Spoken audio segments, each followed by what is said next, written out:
All right, everybody, welcome back to No Cover TV Podcast. That's right, I'm Big Al, your host, where we bring you the original local and national music scene. That's right, we bring it to you from all over the world in America, and we are bringing in some really cool and killer bands from all genres and age groups from all over the world, which is amazing. So, bands, get a hold of me. You know how to do that. You can go to the Facebook page, No Cover TV Facebook page, I should say. Or you can hit my personal page, or you can hit me up at nocovertv@yahoo.com. Or I just made a new Instagram page. It is No Cover TV with a 1 after it. So No Cover TV with a 1 after it. That is the new No Cover TV Instagram page. Already putting reels and posting pictures up, so go ahead and follow me there. And everybody that's following me on Jeepers616, I'm shoving you over there. So follow. And again, my 3 favorite words is support, support, support your local and national music scene. That's what it's about, right, guys? Right. I got a motley crew in front of me, everybody. That's right. We got a great show for you today. Today is August 20th. This is No Cover TV Mental Health Awareness Month. And today is the day that we talk about mental health awareness. And we're going to talk about some serious stuff here. This is a music show, but I'm changing it up because mental health runs abroad within the entertainment business and, of course, with the general population. So we're going to hit out some subjects, and some of them are going to be pretty deep and probably hit home on a lot of you. But I want to let you know from the bottom of my heart, and I'm sure from everybody at the table that I'm going to introduce from their heart, it's okay. There's somebody to talk to all the time, and you're not the only one. Okay, you're not the only one. So at the table sitting with us, to the right of me is Michael Miller. Michael Miller is a busker, swinger, rockabilly, jazz, blues, you name it. He has done it all. Yeah, I'm trying to remember. Is that everything? I don't know. I don't know if that's everything, Michael. The first band was a punk band. Don't forget punk. The punk. That was that. So we have Michael. And then you learn to play. And then yeah, right. That's how punk starts. I stopped screaming and I started singing. So that's Michael Miller in the house. Across the table for me is Timmy Van from the Fabulous Vans out of Western Michigan. Timmy's in the house, and he is actually a mental health specialist. So he's here to help support you and us through this journey that we're going to do. And this is actually going to be a 2-part show, 2 45-minute part show. And our other special guest is going to join us in the second part is Mark Ware, our country star. Now, the other guest to the left of me that I'm going to introduce, Mick Jansen. Mick is in the house. Not to be confused with Mick Mars of the Motley Crue. No. But you do both have black hair. You do have black hair. Yeah. But I am going to say A.K.A. Mick Nasty. The artist formerly known as, yes. Formerly known as, that's right. I don't Mick live down Nasty. to that anymore. Mick has been down that road and back, so we will touch on that a little bit. It used to be all nasty all the time. Yes, I've watched your career for a long time. Oh, boy. So, and then you've got me, Big Al. Oh, and nobody knows anything about me, which I kind of keep it that way. Well, maybe today I'll open my mouth a little bit. So, we got a lot to talk about, guys. Yeah, thank you, Timmy. Thank you, Michael. Mm-hmm. Thank you, Mick. Thanks for doing this. Yeah, definitely. It's important. We got a lot to talk about here. Good. Now, mental health seems to be that stigma nobody wants to talk about, and if you have it, you don't want to say anything to anybody, or you're embarrassed to say it because people shun away, they turn their backs, they walk away because they don't know what to say. You get the look. You get the look. You get the look. You get the look. A lot of stigma. Yes. Old stigma. It's old stigma. Yeah, It is. Exactly. And I don't feel there's anything to be embarrassed about. I can see why a person would maybe feel that way if they went through certain situations. Mm-hmm. But I think times have changed where we're more open to a lot of things that have happened to everybody. And I think a lot of us are dealing with these situations with today's economy and the way just the BS in the world's going in general. So why don't we start out? We'll pick a topic and we'll run with that for a minute, all right? And then we'll all get some personal input on that, and I want you guys to just throw in your feedback here and there. This isn't just about me and my show or No Cover Tea. This is about mental health. Wait a minute. I thought it was about you. It's always about I always thought it was hey. So, all right. First on my list, let's talk about anxiety. Who's this Big Al guy? Yeah, who the heck is he? Where'd he go? What rock did he crawl under? Anxiety. All right, guys. Anxiety. I think we all deal with that in a little bit of our own way. Now, being as musicians, how's that affected you, Michael? Oh, geez. Yeah. I've actually never gone on stage without starting off with anxiety bordering on a panic attack. Really? Always. Everything, all the prep I would do before playing has always been based on getting me on stage and having those first two songs be so familiar to me that I could get through that initial feeling that you have. It's weird because one of the two major things I've done in my life, I've found a woman who loves me. Nice. And accepts me for who I am. And I've played music on stages because you would think if you knew the truth about me, you'd go, no, there's no way he did that. True. Hey, so if I get on stage and I suck, or excuse me, I'm really, really bad, guess what? I've already done something so amazing. I actually got up there and did it. Yeah. So yeah, you get on stage, you try and get started. You hope that nothing messes up, because if something little pops and it's wrong, you're going to have a problem with that. You're going to trip on it. And I've talked to a lot of artists that, when they get on that stage, they feel the same way. They have their own rituals and things they go through to Yes. get them to that point of mind to get started. And of course, like you're worried there, what's going to go wrong? Is the guitar actually going to strum? Is the amp going to be, loud enough? The mic working?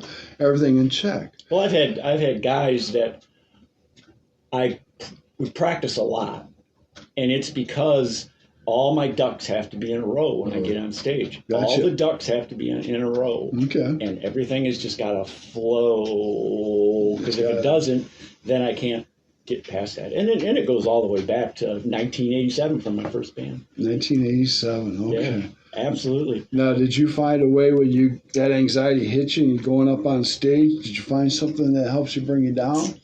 It's the same answer that I've always used for the depression that I go through with panic attacks, anxiety, one step at a time.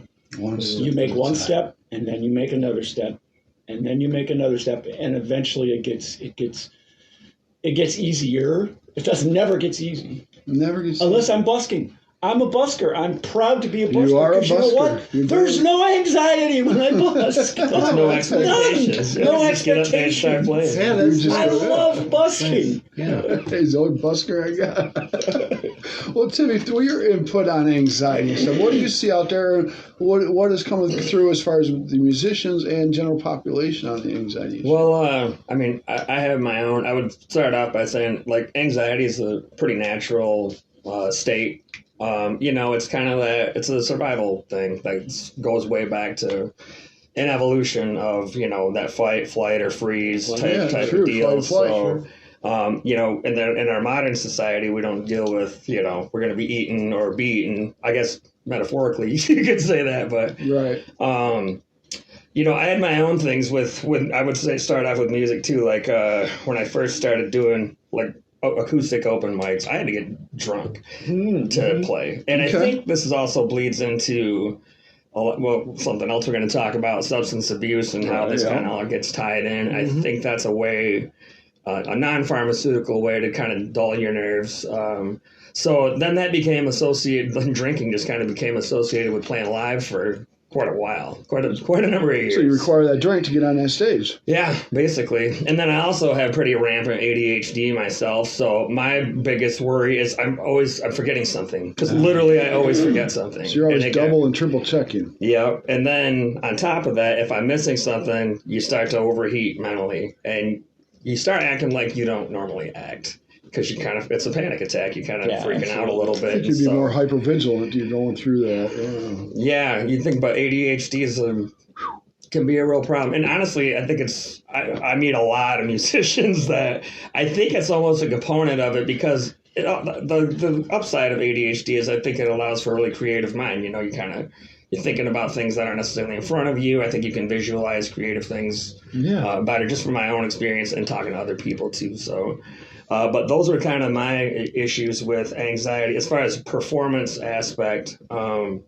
And just, not wanting to make a mistake. And then once you get in the groove, it's like, okay, it's fine. But it's always that, we're kind of that irrational fear where we're thinking the worst can happen. And sometimes what we end up doing is what's called self-sabotage is we make it happen, by not getting it under wraps. So, there you go.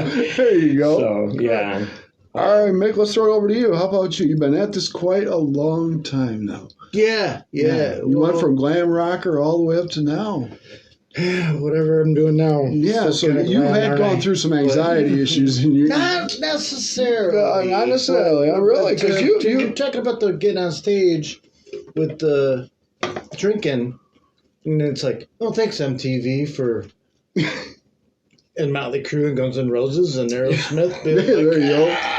Yeah, that's how you do it. Yeah, that's what happened to me. Because my first band started out, we were all about being sober and we wanted to be professional, this and this, and then the party starts. Yeah. And then you start seeing all your kind of heroes, and it's like, well, that's how you got to be.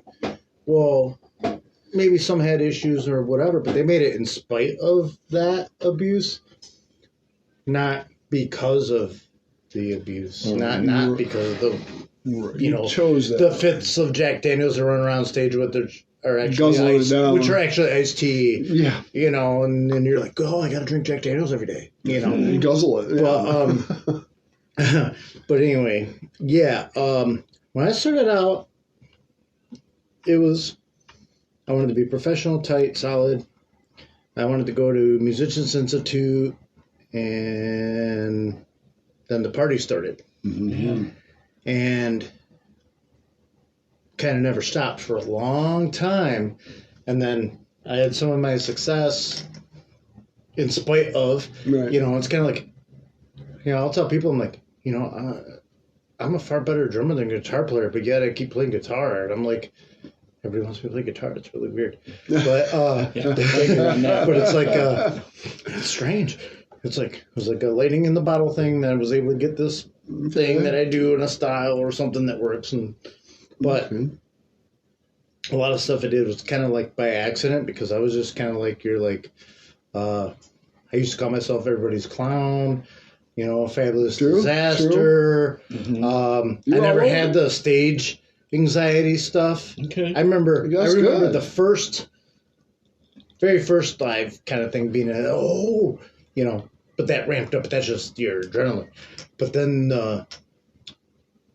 after I had a drunk driving, I had to go play at the intersection because I had a court date the next day, and I just drank coffee, and I was stone cold sober, and that was like terrifying. There was your anxiety. I was like, oh, I'm feeling this, because I had been numb for a while.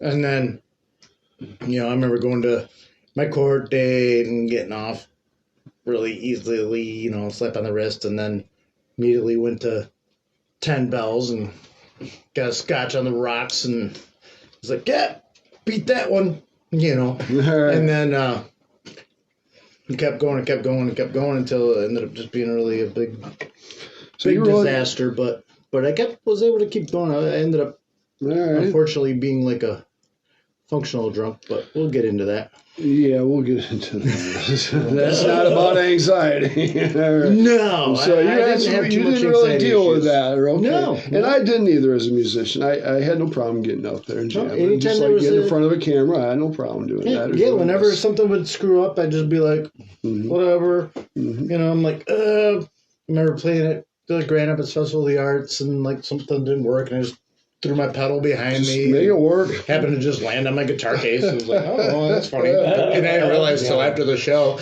But then, it's just kind of one of those, always been kind of like, screw it. I'm dealing with it now. But I've always been a restaurant guy. So you have to deal with adversity all the time. So Mick and his adversity. Unbelievable, man. I'm always dealing with adversity. All right, let's get on to the next subject because we got a lot to get in here. All right, 2 shows, okay? So now I'm going to go to one other subject that I'm just going to kind of throw the table out there. Okay, let's talk about depression now. I don't know how many of you have dealt with it or deal with it. Michael, you're up first. The depression hitting you at all? Is it the music business? Is it life? Actually, today, for sure. Today being here? For sure. No, well, our River, our dog, has probably only got days. I'm sorry. So that's what we're kind of going through at home. And so geez. there's a bit of a battle of that. Okay. Depression has been a constant companion since I was a kid. Hasn't been? Okay. It's been a constant companion since I was a kid. But kind of the weird thing is I don't think I realized it until about maybe 16 years ago, I got let go of a job. Okay. It was during the housing crisis, and there were 2 guys. One, I got paid more than the other guy, so they let me go. That was a pretty classic thing. Mm-hmm. And my depression increased tenfold. So, I before that, I'd never understood how a person could be housebound. But after that, I understood completely how a person could be housebound. I couldn't get off the couch. Couch locks you. You are stuck in the house. Yeah. You're like, I should go do this. And all of a sudden, it's 6 o'clock and it's dinner time. You just didn't do it. Yeah. I went through 6 months of counseling, which I recommend to anybody. Please, I was going to ask, did you get some help for that? Don't just sit there and take it. Go talk to somebody. That's the basic thing. Talk to somebody. There is somebody out there to talk to. And if I can interject, that's where we're going to. Don't look at counseling and therapy as you necessarily need help. I mean, you do, but like, it's not a negative thing. I kind of try to tell people, like, it's like going to the gym for your mind. Like, you're literally learning how to work. Our brain is a magnificent thing. And I don't think we're taught enough that we are ultimately in control of most of it. Yeah. And there's a lot of strategies that we can use to overcome things like depression, or at least deal with it and stay and let it not cripple confront it. Your life. Yeah, this old hangover. Again, I'll go back to that word stigma. There's still a stigma on it, like you're crazy. No, well, I mean, if we're looking at it like that, really, if everybody knew what was in everybody's mind, we'd all probably be like, "Whoa!"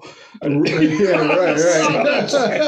Exactly. No, you can use it as a tool for success in your life. Absolutely, and even for myself as a therapist, I tell people, like, "Look, man, I'm a collaborative partner here. I'm not like telling you what you're doing wrong or how you need to live your life. I'm just going to offer you solutions that I think could work, and we're going to go from there to get to the next level." I like to use that term level up, kind of like a video game, but you know, I mean, you really do. Like, you're not dealing with the same problems at level 5 that you're dealing with at level 1. And when you get that far, you amass quite a few skills. Yep. Yeah. So, yeah. And I think that's part of it. I learned to deal with it. I started thinking of it as like a cold, and that I knew that you get a cold and you know it's going to go away. Just drink plenty of fluids, drink plenty of water, and just survive it.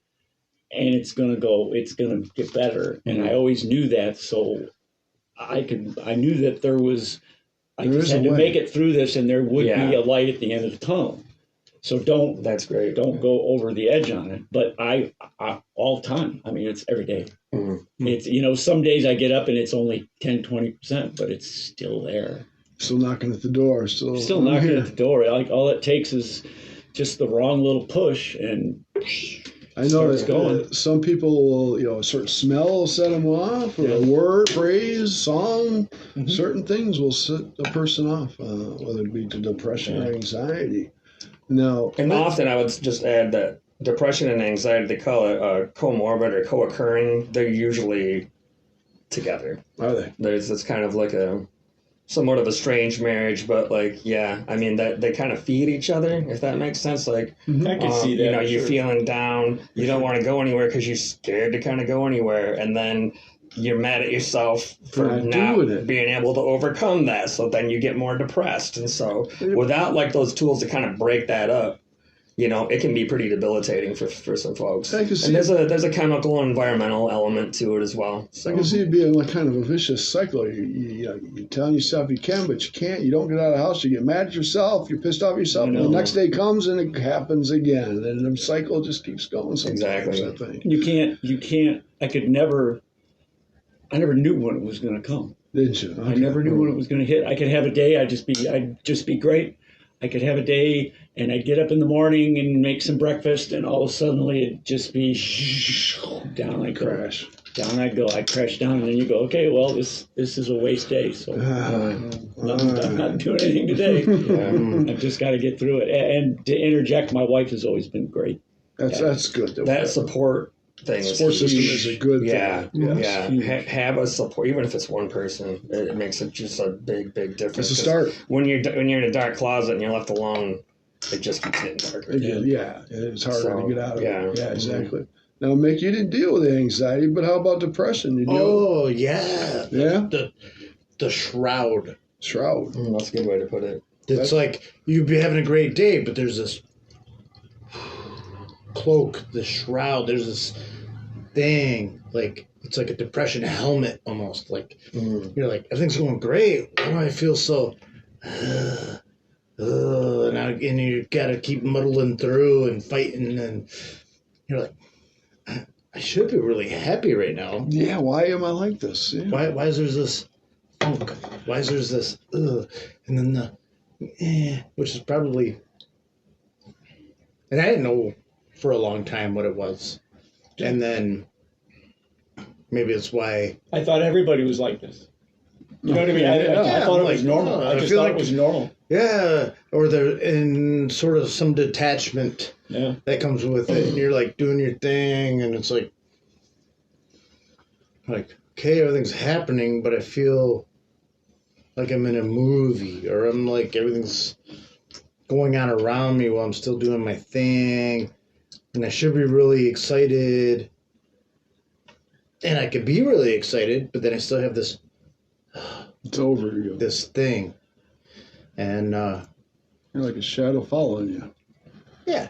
But now I've learned how to kind of cope with it, just by focusing on this, understanding what it is. Going, it's just that feeling. It's just that thing. It doesn't have to interrupt my life. It doesn't have to control it, bring me down. Yeah, right. I don't have to stop. I don't have to. It's like, it's just there. It's gonna be there. Acceptance is huge. I just feel different than somebody else who doesn't have that feeling. Right. There you go. That's the way. And that's all it kind of is. And yeah. Nice. And kind of what you said, it made me think of we're kind of brought up in this societal norm of this is what a healthy person looks like. Yeah. And probably not as much maybe with the younger folks now, but we're probably all around similar age, and there was more of an idealized person, and I don't think mental health is taught enough, especially in school, when you're younger, how come, and I think about this sometimes, I can't think of a class ever where they talked about, managing your emotions, probably a good thing, a good life skill to have, on top of, the STEM stuff. But you're going to be more successful in anything you do if you learn how to manage that. And what's unique to you? It's not always a traumatic experience, like you were saying, you've always kind of felt like you had that. That might just be part of the, your chemical makeup too. And then learning who am I? And then how do I manage that? Right. So that I can achieve my goals and pursue my interests without this ruining me or the people who come in maybe to support me. So. Yeah. And I had that problem as when I was younger, is that everybody's telling me you need to do this, you need to do that, do this, do that, do this. I wanted to think for myself, and I want to do what I want to do. But everybody seemed to have a problem with that. I got to the point where it was F off, and I'm going to do what I'm going to do. Well, those people disappeared, and I focused on what I want to do, and I gained new friends and family. So that's kind of how it went for me a little bit on that end. Some people don't agree with your path or choice in life. Don't let that bring you down, because it brought me down. Yeah. I try to stay away from the word should, period, listening to it, or putting it on somebody else. Right. Because I think a lot of things stem from that. We're just conditioned. We were into a certain time and a certain era. And I think another thing I wanted to just kind of jump back to the anxiety, like there's been such a prevalence of it. And I know we came out in the wake of COVID, but also there's, we're communicating in a way we never did before. And I think as like a species, we're still trying to wrap our brains around how fast all this. I mean, we remember when there was no internet. Yeah, right. Let alone cell phones. Now we are constantly, we have it on us 24/7. We're bombarded with images and words, and people are social media. I mean, that can ruin your day alone if you stay on it too long. Like, I'm arguing with somebody I don't even know about something that doesn't matter. That's a good time. Exactly. Yeah. So let's jump off those two subjects. What do you got? We all are in the music business.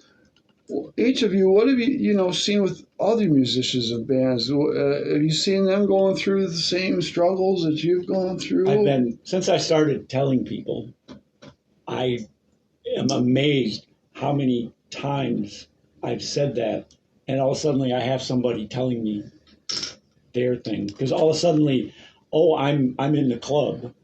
You know what I mean? I'm in the club, and I get people starting to tell me, and musicians, and just normal people that you're into, and you just explain, because if you want to know me, this is part of me. This is part of me. So totally, yeah. And a lot of people have problems to different degrees. Okay. Well, now, Timmy, you're playing out quite a bit nowadays, and what are you running into? You seen anything with the other bands, the younger generation playing out and stuff? Now, I'm going to throw my in here. I was out a few months ago, saw some punk bands. They were younger generation. It seems they were pretty pissed off at what they were singing and saying, and it's like, is this what it's about? Hating everything and everybody? Yeah, so, kind of always being like a hobby musician, and then having a band with my daughter. It was kind of just like, for several years we were just kind of playing and having fun. And then I think the more we kind of played out, and I got to know quite a few people when I was doing like booking and promoting for Quinn's. Mm-hmm.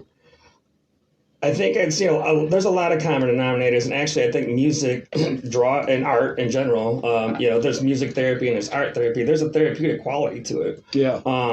And when I was thinking about how just kind of generically like treating different people, or how would I help that person, but not take away that drive to create, that drive to write about it. Because I think, my favorite, this is why I'm still love music so much, is some of my favorite teachers are my favorite songwriters, about life and the shit they went to and the stuff that they've dealt with.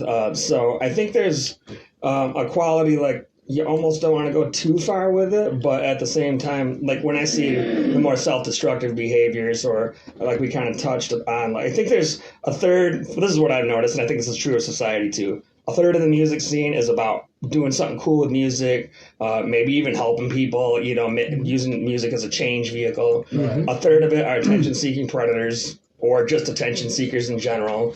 And then there's kind of that third in the middle that will, whatever way the wind blows. And I think one thing an anxiety thing we never had to worry about, because we were doing it for fun, is I didn't base my livelihood ever on music. I always worked another career, whereas I can see where people who are trying to actually make a career out of music could easily be worried about, I don't know if I want to anger these people, even though this dude's a complete douchebag and beats his girlfriend, because they're well known around town. And I mean, there's some people that are fairly well known that I won't say any names about, but I've heard stories about. So, so yeah, I think that's another thing too. I will say this, so a lot of the younger folks, maybe it's who I'm around more, your vibe attracts your tribe, are more socially conscious. Okay, good. Than I would say I was at that age. And I'm always like the people that I worked with on the AMP zine, that was their project, and we got to just come in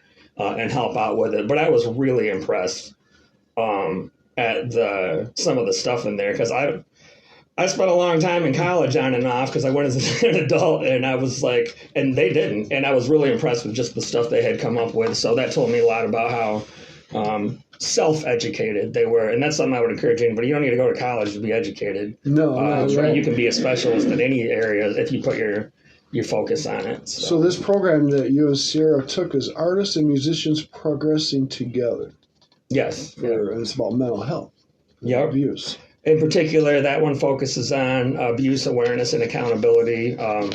Sierra had an instance with a former person that played in our band where he tried to sexually molest her when she was 17. And, that guy's still playing around town. And I had I'd put the word out to quite a few people. And some people, listen. And some people have, I'm terrible. I'm terrible. I'm sad that happened. And then I see, they're playing with the person. And a week or two later, like, could care less. That was infuriating. Let's just jump to that subject, because that's one subject that pisses me off. I'm sorry. I've been in this business a long time, managing all the different venues, and the idiots and the a-holes I see once they start drinking or doing whatever they're doing, there's a whole new person that comes out. And I don't know how many times I had to check myself a few times before I approached them, because I didn't know what I was going to do to this person. But I know a few times that I would intervene as the girl didn't know who I was, but I'd pretend that she knew who I was. Hey, I'm Dan. How you doing? We haven't been seeing each other in a while. You might have a drink and talk. Got rid of that person. Okay.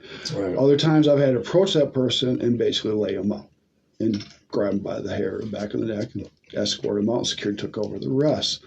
So there's different ways of handling that. I don't deal with it well myself personally. I don't know how all of you have dealt with it, because I am sure each of you might have seen it in your times. Mick, possibly. You've been, in some different bands. I know, pointing right to Mick. Really. Yeah, I'm pointing right at Mick, because I know what bands he's played with. I know there's a lot of girls around. So, Mick, and I'm not pointing the finger at you, but you played with some spectacular bands and stuff. Did they get out of hand a little bit when it came to the I don't want to say groupies, but the fans and stuff like that? Not too bad. Surprisingly not.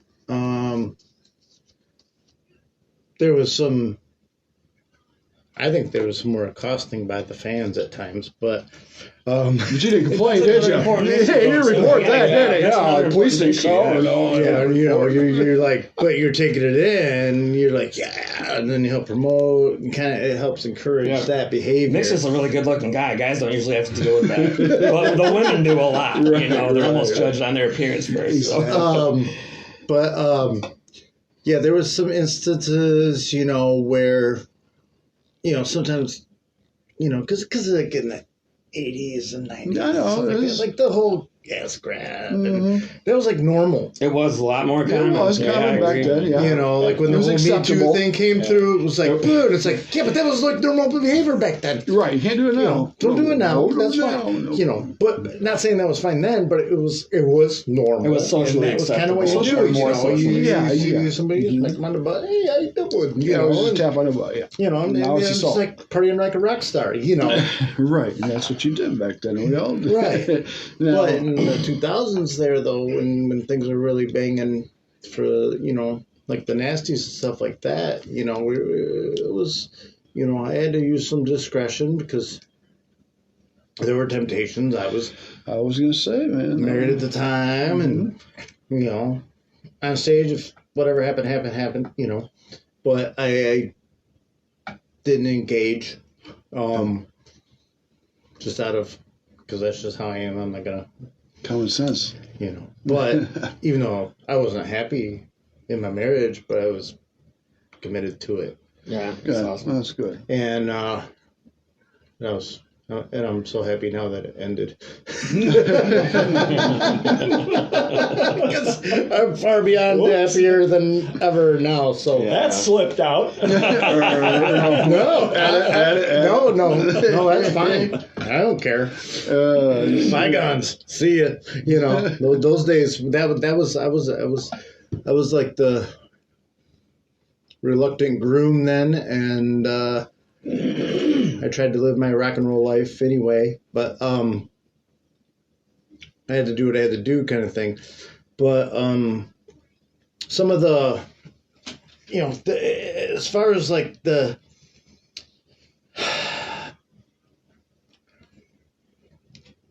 Trying to think of the word for like mistreatment and things that would go on. I mean, there's that whole thing of like, I'm a rocker, I'm this, and then you start drinking, and then it escalates to bills, and then but then when you're also getting like validation all the time and encouragement, and you can't do anything wrong, and you can start doing stuff.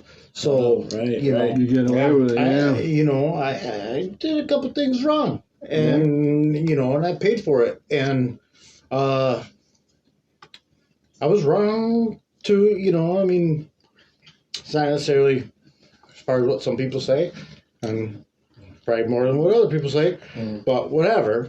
It is what it is. Without details, but that there can be that whole like, all you got to do is goof around enough, and somebody says, "Hey, I don't want that."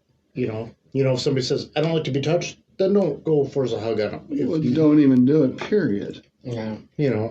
There's no reason to touch anybody unless you're handshaking somebody.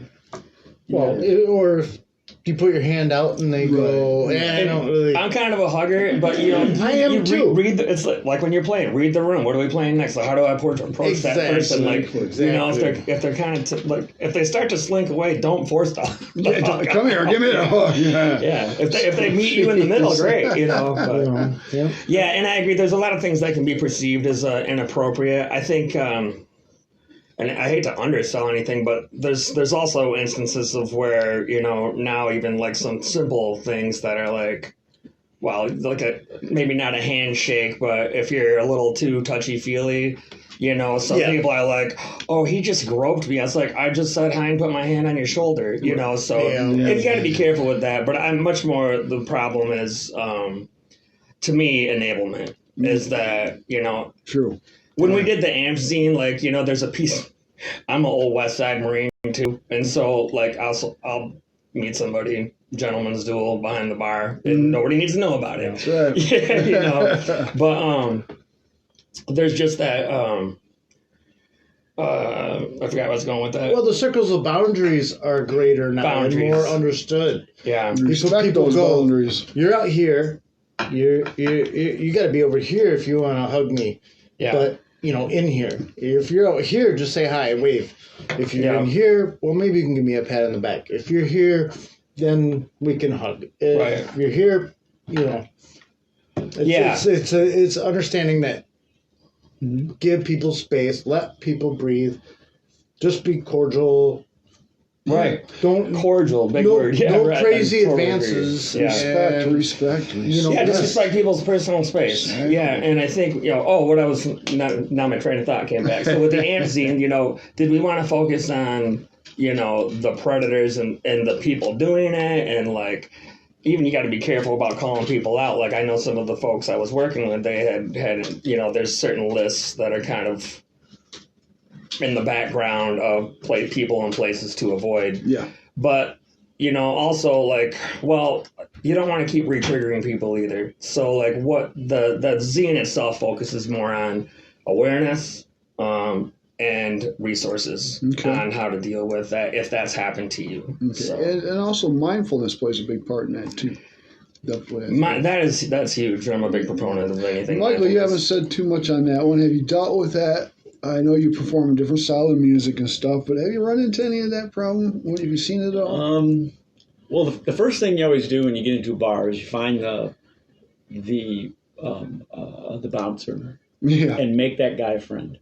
Make him talk to him, ask him how the room is, be friendly to him, because if something does happen in that bar, you want that guy on your side. You damn straight you want that guy on your side. You don't want him not liking you. Right. And I hate to say it, I haven't really seen much. And my reason for the music was always the music. Yeah, and it should be about the music. It wasn't about being a big rock star. It was the music. I've been a faithful husband for 42 years, and I'm so dense. I can remember at the intersection a girl coming up to me, "Hey, could you buy me a drink?" I go, "Oh no, we're here. Here's a couple bucks." And it wasn't me being funny. Like it was me just going, "Oh sure, nice guy, practical." Go ahead, that's me. Nice guy turned bad. But yeah, and certainly I've seen people get rowdy. Usually, you can see that they'll have a group with them and they kind of watch themselves. There's always different levels. There's friends, and you hope that the authority in the bar doesn't have to get involved. But I've seen that happen. But most of the clubs are pretty good about of course they are. They could lose their liquor license. You're right. They need to keep it under control. Then there's the after parties. That's what I was going to say next. The real good predators aren't going to do anything out in the open. They're going to manipulate their way into somebody's party or whatever, or their heart or their mind. Mm-hmm. And see, I was just there for the music. Yeah. I never went to the after parties. Yeah. I didn't look for the after parties. It was like, nope, okay, I played. I mean, the greatest feeling on the planet is when you're on stage. And I wish everybody could know that for 1 second. Everything's clicking. The room is yours. Everything's grooving. The music is in the pocket. There is no greater feeling on this planet. Yep. Which, when we get to drugs, I'll tell you. What could you take that would be better than agree with you on that, too. Yeah, I totally agree. I told a lot of people that. Yep. Yeah, I mean, your heart just wells up. I mean, you don't ever forget that either. That feeling's always with you. So I go home. I always go home. I'm done. I'm going home. When I finally got sober playing, it's like, I remember this. This is how I felt when I was a teenager. Instead of that whole, I'm awesome. Whatever. If I make a mistake, if I fall, it doesn't matter. But now I get that feeling. When I get, because I'm a busker, I get little kids dancing. I'm sitting there playing, and mom's walking by with the kids, and all of a sudden, the kids start dancing. I'm like, well, there we go. Oh, yeah. I did it. We're on it. Wow. Put $1 on that, please. Right, please put $1 on that for that. Yeah, back to the party, after party thing, though, because there would be like the party, but then there's like the party upstairs party where mischief would happen, there's like not going there. That's the keg party. That's not on the paper. We're not talking about that. No, we're not talking about that. And we're at just I'm just saying. For our instance, like the problem person actually played in our band, and then I know with another of the people that worked on that it was somebody from within. Was the issue, but that's how the really good manipulators work. It's a lot of the sexual assault stuff is usually when it's perpetrated on somebody younger, especially, it's usually somebody they know already. Us three know somebody that got their asses in trouble. We didn't know that they were about all this shit, but they were a predator. Oh. Yeah, you know who I'm talking about. Not cool at all. And I would just point out, if you get any inkling of something's wrong, it usually is. That's what I would just kind of say. And if it's really effed up, get to the authorities. Open your damn mouth. Okay, This is bullshit. Lots of folks that get, especially women, victims of sexual assault. Rape is the most underreported crime because it's a sense of shame. There's multiple reasons why, but we even encountered this my daughter didn't say anything for a year afterwards because she was 17. He was 35, and she was just really scared. She didn't know what to say or what to do. And so that is a huge piece. And I was actually super proud of her. Like I said, we need to do something about this, just not just for you, but also for anybody else that person might hurt. Exactly. And one of the things we got was, why didn't you call the police? It's victim shaming, it's called. It's not that easy to pick up that phone to talk to an authority and say, especially for a young girl who's not even wasn't even out of high school yet. Oh my gosh. So and the creepers aren't always guys, but usually they've been doing it for a while, and so they're fairly adept at it. They're professionals on this stuff. So if you are a creeper, a weirdo, and you're listening to this show, if any of us catch you, we are going to take you all back and kick your ass. Yeah, the predators should be the ones that are afraid, not the performers. No, not if you're a predator and a performer, I'll still kick your ass. Yeah, exactly. And for women, I've really noticed this in working with that group, and I thought it was a pretty socially adept person, being a social worker for a long time, a pretty liberal guy, but just that the prevalence of it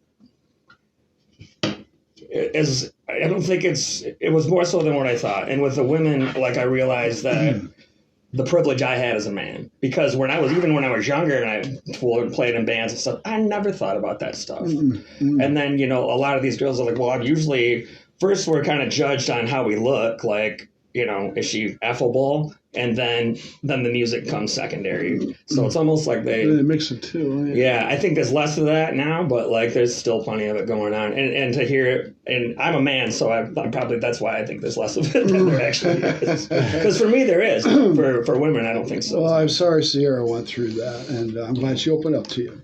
It had to be very hard, very hard. Well, I'm proud of her that she also then advocated too. So, and any of these people that stand up and try to make a safer community. So, all right, good. Well, on that note, folks, we've got a second half to go, and our guest that will be joining us on the second half is Mark Ware.